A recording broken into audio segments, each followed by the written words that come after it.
So welcome to my video on what I'd say is one of the most interesting smartphones of the year. I'm Mrwhosetheboss, this is the Bluboo Maya Max, and here is my full review.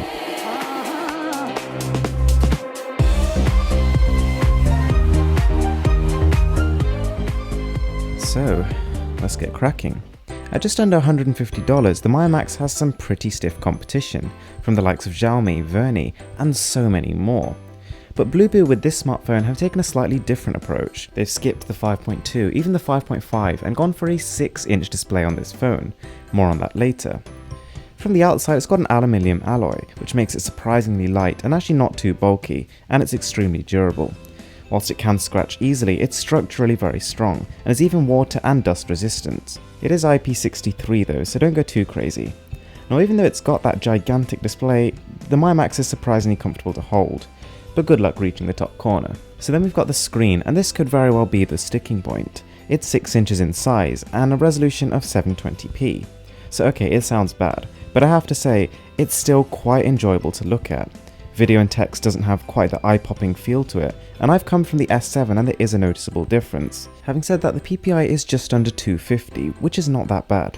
And it is somewhat outweighed by the great colours, the viewing angles, and the serious amount of immersion you get from a screen that big. It's also ultra sensitive, which means you can use it with wet hands and gloves on. But I would say it's not the brightest out there, so you might just struggle in broad daylight. Diving deeper into the Maya Max, we have the MT6750, followed by 3GB of RAM. And that gives you very respectable performance. It scores 45,000 on Antutu, but with less pixels to push, you actually get better real-time performance. There was zero lag in the entire user interface, but what was even more surprising is that games ran very well, even the more graphically intensive ones. Asphalt, Modern Combat and Nova 3 were all very playable with smooth frame rates, and because of how big that screen is, you kind of forget about the resolution and just become immersed in the experience. When it comes to battery, simply outstanding. We've got 4,200 mAh of juice, and you might expect the large display to drain battery life like nobody's business, but a combination of efficient internals, a lower resolution and Android 6.0 keep this phone going for nearly 2 full days. Moving on, although it may look like there's 2 speakers on the phone, there is actually only one, only that right speaker fires. It's a trend I'm starting to see on smartphones and I can't say I like it. It produces average volume but a full sound. The bass and highs are good as far as phones go, but the mids are a little bit recessed. The fingerprint scanner is here and working, but what's more interesting is they've included a mute button, which is not seen on many Android phones but is really useful. Up top we've got all the phone's sensors, the light sensor, the ambient sensor. Unfortunately there's no notification LED on this thing.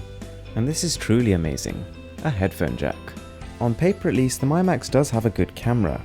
In terms of actual usage, it captures good detail. It's got a fast shutter speed, which means you don't get too much blur even when you're moving around.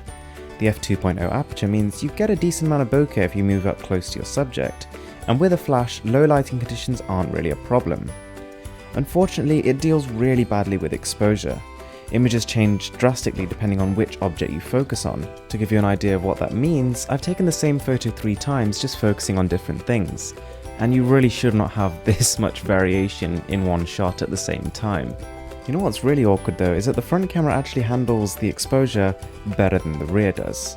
Now that's a first. The pre-installed software is pretty reminiscent of MIUI.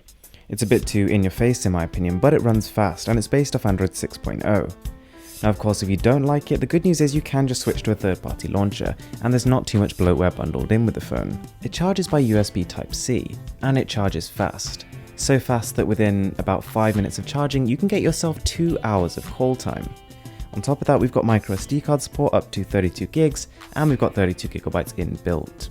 So guys, that is the Maya Max. It has its flaws, the camera's inconsistent, the screen has a 720p resolution, but the immersiveness is just unrivaled.